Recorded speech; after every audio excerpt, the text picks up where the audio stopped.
சாம்பார் சோறு செய்யவா சிறுபடுத்தின கண்ண மருத்துவ மூட்டை உட்காரு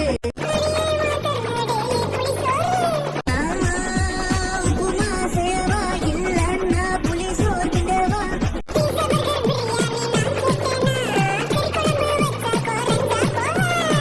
அது சோறு நீ கொட்டிக்க அந்த மேலவ சமைக்க